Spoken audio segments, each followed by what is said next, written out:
I don't know, Tuesday?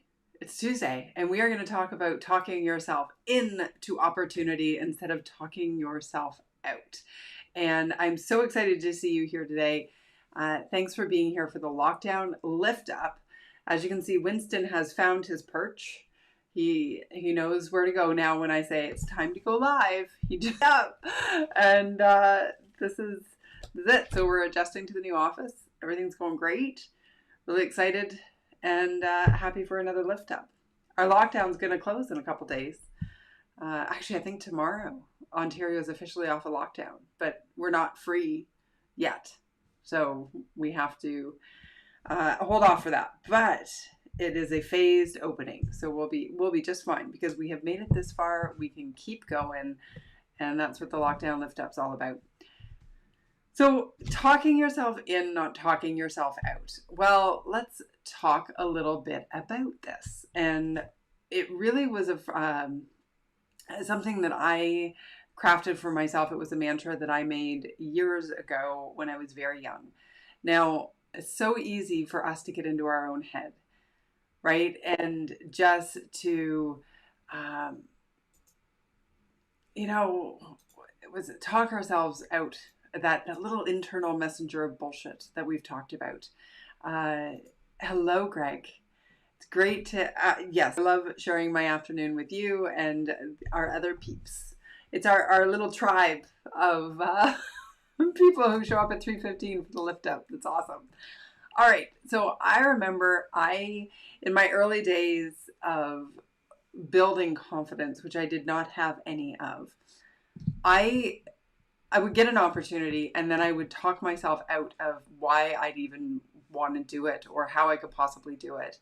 And you got to understand, I was selling makeup and I sold cars and I was in multi-level marketing things. I was a bartender, did all of these different jobs. And when I would get an opportunity to promote or to go and do a big sales, opportunity. I remember I did Cutco knives, sold Cutco knives like in my early 20s and Best Knives, by the way, still have some of them. But I'd have an opportunity to go and somebody would call my parents and say, hey, we heard Allison selling Cutco knives. I would really like to buy some. And I would chicken out. Right? I wouldn't, and actually to this point in time, I'm sorry, Mrs. Thompson, you never got your Cutco knives from me. I was too scared to call you. And could you imagine? Somebody says, I want to buy from you. And I was too nervous to call and actually sell the knives. Literally had said, I would and she's, quite wealthy and all those things, right? It was an easy sale. And instead of just going for it, I talked myself out. I was like, well, maybe she doesn't really want Cutco knives. She just called my parents and asked for them. And I wouldn't sell them. Lori, yes, they are. That was 20 years ago. And I still have some. So that's a good knife. Anyway, I should sell them now. By golly, I'm so excited about those knives. Anyway, so failure after failure after failure, or some might say lesson after lesson after lesson, I finally said, this is enough. And I remember being in the shower and I was sharing an apartment on Sandringham Crescent. This is how visible it is in my mind of these moments. And I was in the shower and my hair, I was getting, all of this, the fuzzes going right in the shampoo. And I was so annoyed with myself because I had done something like that. An opportunity had presented itself and I had talked myself out because I was too nervous and I self-sabotaged the opportunity and I didn't show up for it. And I was like, this is it. I am done with the pity parties. I am done with sabotaging myself. Little did I know, it's going to be a pattern for life. But anyway, that I have changed or I'm working on changing. And I said, that's it. Next time an opportunity presents itself, I'm going to talk myself in, not talk myself out. Because it's so easy for us to default to the little chip on our shoulder, right? That little negative ego voice that says, no, you can't do it. You can't do it. You're not good enough. You don't have the experience. You know, insert whatever you want to put there, right? Is whatever your internal voice is. It is a very, very powerful voice. And so if we can listen to it, if we choose to listen to it, it can overtake every opportunity we ever have. And okay, hold on. Let me go to the contents here. Jaylee's asking a very powerful question. Are men and women equal? Interesting. That's a loaded question. You're going to have to, because we're different, obviously, men and women often have, even by person, what makes us tick. But I think our outcomes can be equal. How's that? How we get there may be different, and probably is. Okay.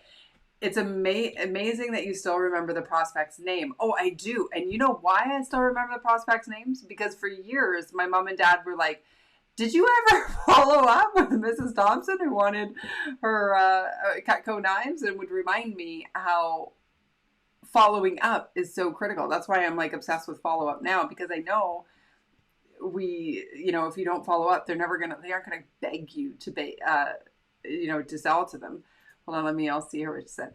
Someone once described me as the guy that would throw obstacles in front of me while making my getaway. We all must learn at some point how to get out of our own way. Oh, yeah, like, here, let me run on this path, and I will just throw things in the middle of the path so that I have to make it harder for myself. Yes. We are on the same page there, Greg. 100% on the same page. So I decided that I was going to have this new mantra. Opportunity presented itself. I was going to talk myself in, not talk myself out. And I was, so fast forward, I was living this mantra. I was working as a bartender at night and a receptionist by day. And I'm like, okay, it's time to get, a grown-up job. Not that either of those aren't grown-up jobs. They were great and served me really well. I had gotten into a routine and didn't know myself well enough back then to know that I need change, right? Like I didn't want to stay at the place for 20 years or 5 years or 2 years, really. It was like I needed the next challenge. So I applied to be an executive assistant to a fellow who was really well accomplished, had a big company in the building industry, and I ended up getting that job. So talked myself into it. That was great. Went for it. So I was living this, and then I ended up quitting that job too. So self-awareness, I knew at that point, I was 25, I'd say maybe 26. And I was like, okay, I don't want to be the assistant. I want to be the person who needs an assistant, right? Like I knew I wanted to keep striving. And so I ended up, there was this opportunity. I quit my job. It was actually after 9/11, and a couple of weeks after that, feeling like life is short and we need to go for it. And I wasn't really happy, and I was doing a good job, but the stuff I'd kind of been through all the events and, whatever. Anyway, my dad wasn't very happy with me, and he said, well, your job is to find a job. And that's what you need to do all day long, find a job. And I'm like, okay, how am I going to do that? He said, you need to network. And Dad he told me to call his friend's wife. And his friend's wife was Erin Nash, and she was notorious for being involved in politics and running events and just, really being really well networked. And I knew her from when I was a kid. I just hadn't interacted with her as a young adult. And I'm like, okay, well, I was really nervous. So you remember back, some of you all know this, when we had like the old touch tone phones, right? And I remember I had the thing in my hand and I'd dial on the pad and get through half of the numbers and then hang up, right? I was so nervous to call her. And I did. Anyway, I'm like, Allison, you got to talk yourself in. Don't talk yourself out. And I finally called her and was really nervous and probably sounded like a a blithering idiot, but I was like, you know what? I need a job, and my dad told me I should network, and I need to start by calling you. And by the way, totally not that eloquent, the way I just said it now. And she said, oh, great. She said, well, listen, I am hosting an event on Saturday morning at the firm. So her husband and her were hosting this event. Why don't you come by and you can help me put it together? I'm like, okay, fantastic. And so I was all set, ready to go. And on Friday night, I started to get really, really, really, really nervous. Really nervous. And I called my mom and dad and said, I'm not going. And my dad, who realizes I've quit my job and is not impressed by that, is like, oh, you're going. I said, well, if I'm going, you're going. I asked my parents. God, I was so supported. Like, how lucky was I, right? I said, well, listen, I'm not going by myself. You're going to have to come into the city and take me because I'm so scared.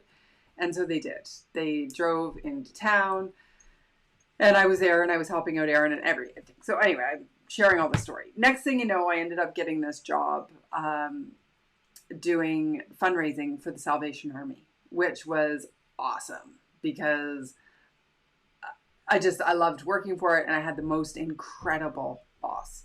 Like, she was so empowering and was so committed to, you know what, just let Allie go out there, do the things she does. I got really used to networking. I was talking myself into opportunity all the time and, you know, holding my breath and just taking a leap. So when I was fearful, I would feel the fear and do it anyway. And my next thing you know, okay, so this is the thing when she threw it back at me. I said, I got this call. We used to have this on this column in the newspaper. It was called "The People You Know," and it was this really popular column that Carol Kehoe used to write. And we had all these events for the Salvation Army, and I would call Carol and say, "Hey, we've got this event. Can you come cover it?" And she would totally cover it. It was awesome. And I heard rumor that she was going to quit and was leaving the column. She was choosing to retire, and I couldn't believe it. So I called up my buddy at the newspaper. See, at this point, I'd gotten used to networking. I was still scared, but I was always talking myself in and showing up and showing up and showing up. And when we show up, even when we're scared, then eventually we make the connections. Eventually things start to happen. But I called him and I'm like, David, is it true? Is Carol leaving the column? And he said, well, yeah. He said, why? Would you want to take it over? And I'm like, no, I just need to know we can get coverage for this event we're having.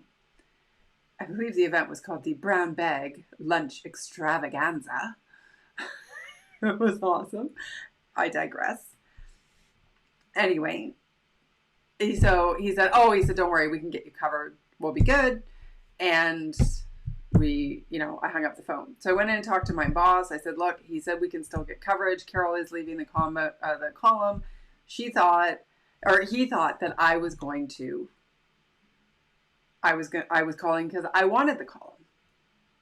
And I laughed. And Margaret looks at me and she said, well, don't you? And I'm like, no, I could never do that. No. And she said, aren't you the girl who told me you were always going to talk yourself into opportunity instead of talking yourself out?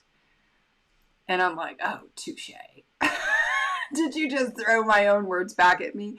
My young, naive, young words of innocence of, I'm always, fire pop me off. I'm always going to talk myself into opportunity. Anyway, so I went back to my office. I called David back and I said, actually, David, yes, I do. And he was like, oh, okay. Well, you've got a good personality for it. And he said, you're out there networking, but can you write? And I was like, right. I've just written an email. Like, no idea. So naive. He goes, well, tell you what. You need to, pitch this. I'll put in a good word for you. I'll let them know you're a kind of cool cat, but you're on your own. You got to call the editor-in-chief, Paul Burton. And I did. And I got his voicemail and I left a voicemail. And here's how it went. I will never forget this. Hi, Paul. It's Allison Graham calling. Listen, David tells me Carol's leaving the column, and I'm more than happy to take it over for her. What I'm going to do is I'm going to go home tonight and I'm going to write you a column so you can see my work. And looking at the calendar, I can be ready to go. Like, maybe we won't do it this week, but like in the next couple of weeks, I'm totally clear. I'll make it work. And I really look forward to hearing from you. My phone number is, 519-851-9275. Click. 2 weeks he took to call me back. You did. And then he said, it's pretty good. Write me 3 more. And then he took me out for lunch. He said, they're pretty good. Write me 3 more. And then he showed me, some tips and things like that. And then he ultimately gave me a job. And 5 months later, I finally got the column. And it changed my life. I wrote 4 columns a week for 4 years. I ended up going to thousands or meeting thousands of people. So I was already really active networking. And the networking led to the event, or led to the column, but the column also led to more networking, which is why the year before I started my speaking and training business, I went to 241 events. Do not do that. I'll tell you. But it changed the trajectory of my life. So even though I wasn't a journalist, even though I didn't know how to write a column, even though I didn't know everybody in the community or have the breadth of or diversity of network that I really should have had for that column, because I talked myself into opportunity instead of allowing myself to talk myself out, it changed my life. And we think about all the times in which we talk ourselves out. It's so powerful, that inner critic, that voice that says you're not good enough, that voice that says you failed before and it wasn't a bestseller. Another topic is on my mind is because next week, Take Back Your Weekends, Stress Less, Do More, and Be Happier is on next Tuesday, is going to be released. And because of circumstances and just having to prioritize the priorities, I haven't done the full launch. And, the only time I've actually mentioned it is on these lives. So I hope that people who come to my lives will buy the book. But what I noticed in my mind was the inner critic. Allison, you've written books before and they haven't been bestsellers. Or, they've been bestsellers, but not the way you would do a bestseller now, like in New York Times or Amazon, right? Like I know my original business book was considered a bestseller because it sold through Wiley over, I think, 7,500 copies or something like that. Like not a lot, but it was enough to qualify as a formal. They called me a bestseller, but honestly, I'm not like a bestseller. And, I've done this before. I've done the lie, like, I don't know. I noticed the inner critic going, but Allie, you failed before. And what I'm trying to do is flip it to be like, okay, well, you've practiced before. See what I'm doing there? You've practiced on how to do it before. And now you have all the different techniques and the different angles and, the connections in the media and all of these things that maybe you don't have the full launch ready for next Tuesday, and that's okay. But over time, you can do all the right pieces of the puzzle, and it will get into the right people's hands who really need the information, and they will succeed. And so this whole concept of talk yourself in, don't talk yourself out is something that I think when we choose to live like that, we have to continually make the decision to live like that.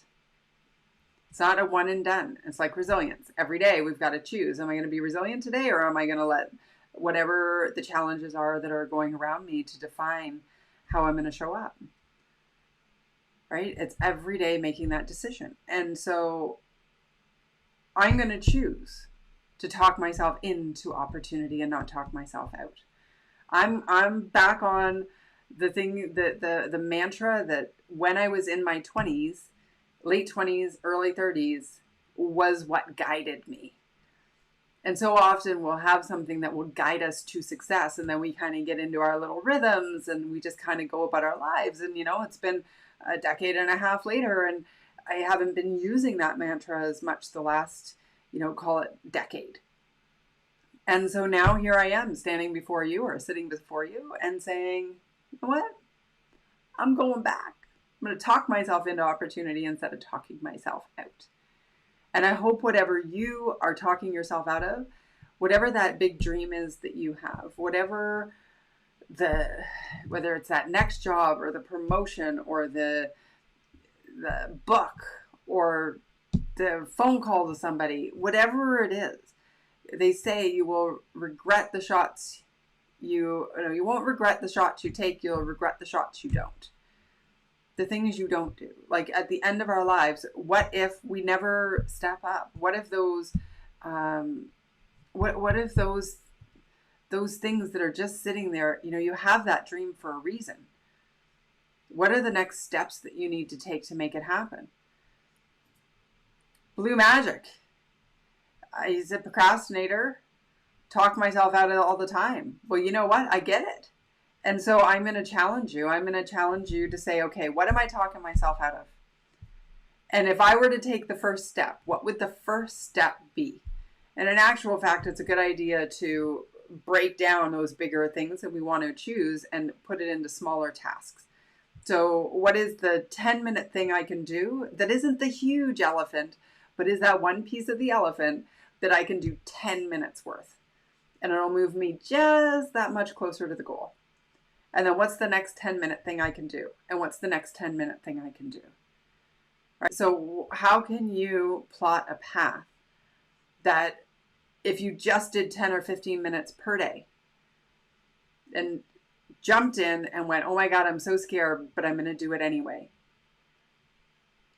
And, acknowledge that inner voice. Have a conversation with it. Maybe not openly like I do on live every Monday through Thursday at 3. Write it out. What is it that your inner voice is telling you? Why is it saying you can't do it? The truth of the matter is I had no business applying for that column. And thank God I had this idea of talking myself in instead of talking myself out, because that column changed my life trajectory. So there you go. There's my thinking. So I'm challenging you, Blue Magic, come with me on this journey to talk ourselves into opportunity instead of talking ourselves out. This has been the Lockdown Lift Up for Tuesday, June 1st. And I'm super excited you are here. Thank you very much. Let me know in the comments what you're going to talk yourself into and what action you take to make it happen. And tomorrow, Blue Magic, I hope I'm saying that right. You know what we're going to do? It's wildcard topic. It's wildcard Wednesday. But Thursday, our topic can be procrastination. Just for you. How's that? Overcoming procrastination. Have the absolute best day. Wildcard Wednesday, by the way, is when I pull from a book and I go, what are we going to talk about? And I talk about it. And Thursday will be procrastination. Unless something else inspires me between now and then, which could happen.